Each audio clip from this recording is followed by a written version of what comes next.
Hey everybody, today I'm going to be showing you guys the unboxing of my new Craftsman cabinet. I have a few already, I'll show you those in a moment, but I wanted this one to be above my bench because this one is shorter. The other ones I have are 28 inches tall, this one's only 18 inches, so I can mount this a little higher and still have working space on the bench without this being in the way. So we're going to unbox, we'll install, and we'll have a short review.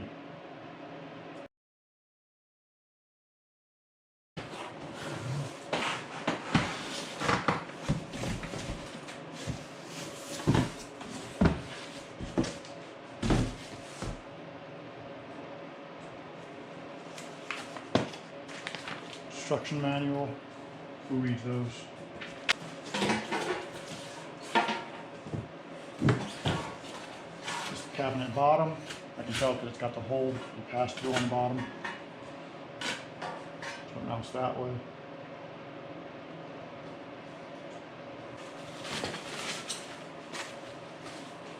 You got a door. And then here's our top.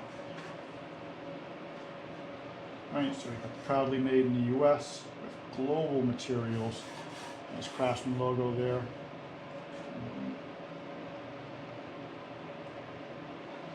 Yeah, that's the top. This is for the back.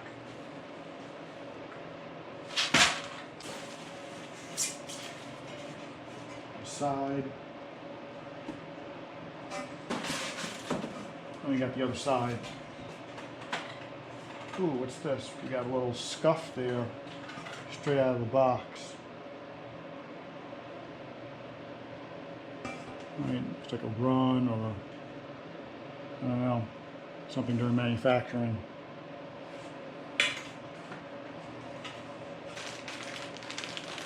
A bag with all the nuts and bolts for assembly and installation. There's a lock and 2 keys in here for the cabinet. So I just laid out all the nuts and bolts that it came with on the bench. It also came with the Allen key. And first step is to put the 2 back pieces together. The next step is to attach the side panel.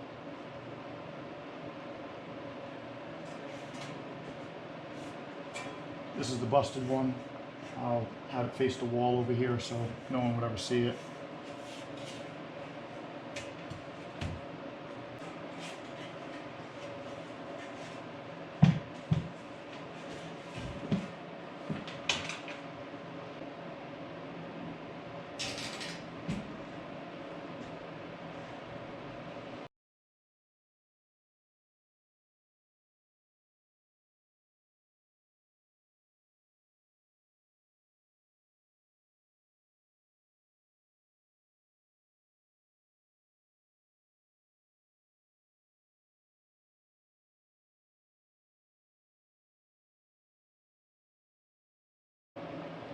Now we turned it around to the back.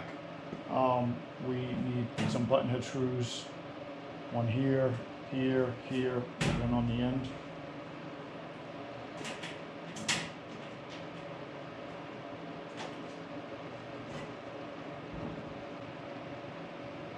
Okay, so now we're going to install the top on the box. So here's your front.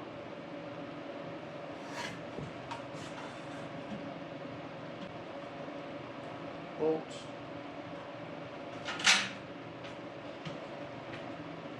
Washer.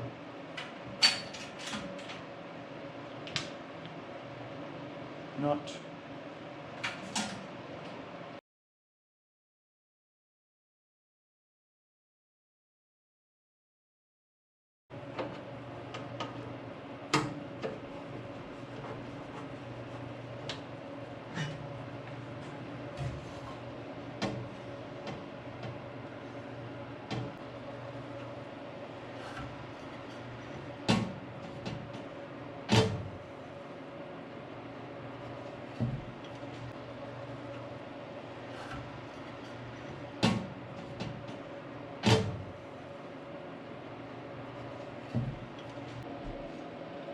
This is the lock. So the lock has 2 indentations on it. So after you pass it through the door, there's a clip that you pop on that holds it in place. Push the little clip on here, pull it in. So that's unlocked. Close the door, you turn the key, it's locked.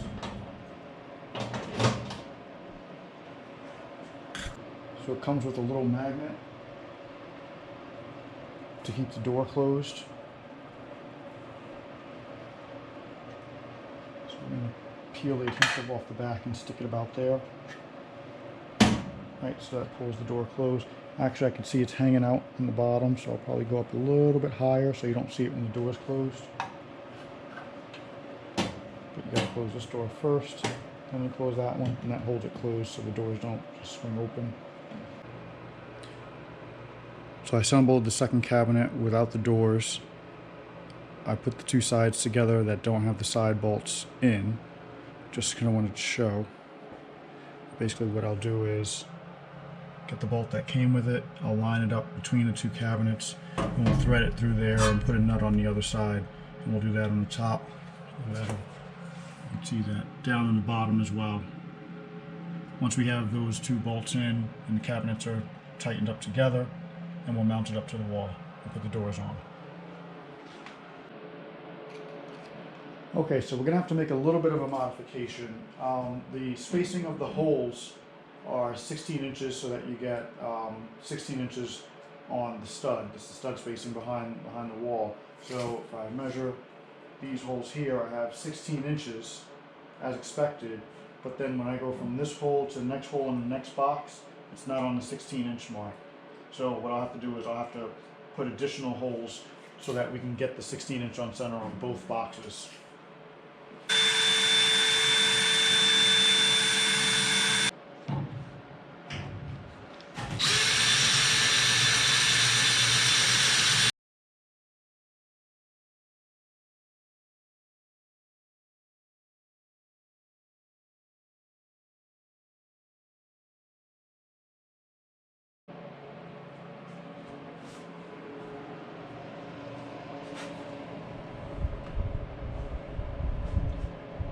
So I just want to give a little bit of insight into the size of the opening, what fits inside this cabinet, given that it's a little bit shorter. So we got about 18 inches in height there, in width, about 26.5 wide, and we got a foot deep. Right, so that's the outer dimensions, but as we open it up, we'll see that you don't actually get that actual space. Right, so you got this bar here, what was that, like 3.5 there, and that's the same on the top, 3.5 there. So that's a reduction in the size of the opening. Right, so if you actually want to see, so that's about a foot. So it's about a foot tall opening. Width-wise, looks like we're about 22.5 inches across. And then I put a couple of oil bottles in here so you can get an idea of the size. So it looks like we can fit about four deep, standard quart size bottles, you know, in and out, no problem. However, for this gallon jug or 5-quart jug, you know, we can't just come in and out just like that, so you'd have to tilt it to get it in or out, go on its side, stand it up. If the cabinet's full, you may have trouble doing that, right? So if you can't tilt it, that would be an issue, but it would not actually fit, you know, standing straight up.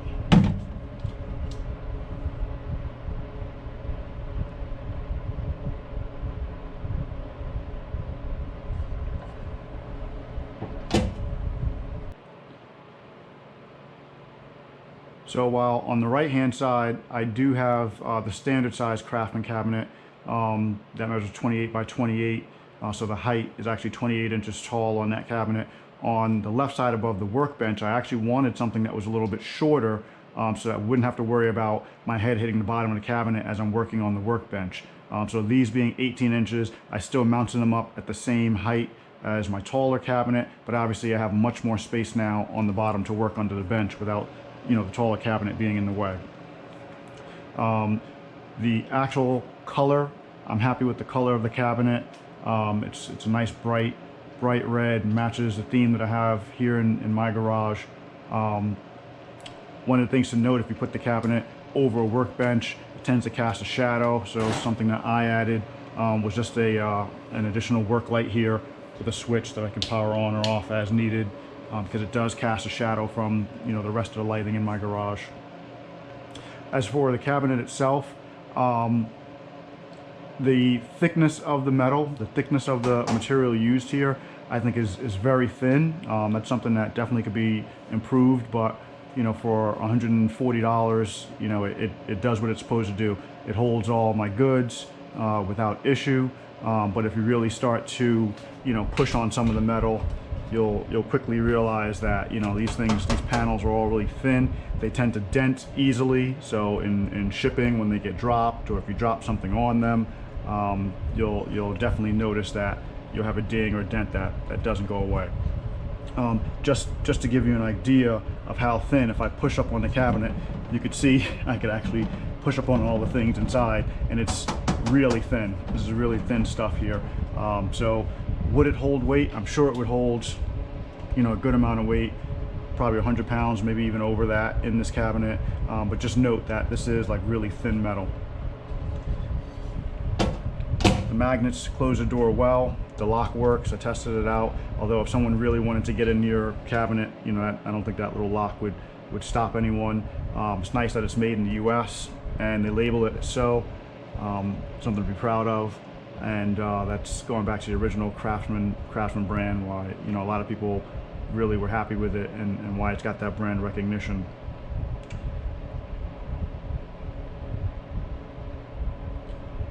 So overall, I would say it's a pretty good cabinet. I'm happy with it. The price is great.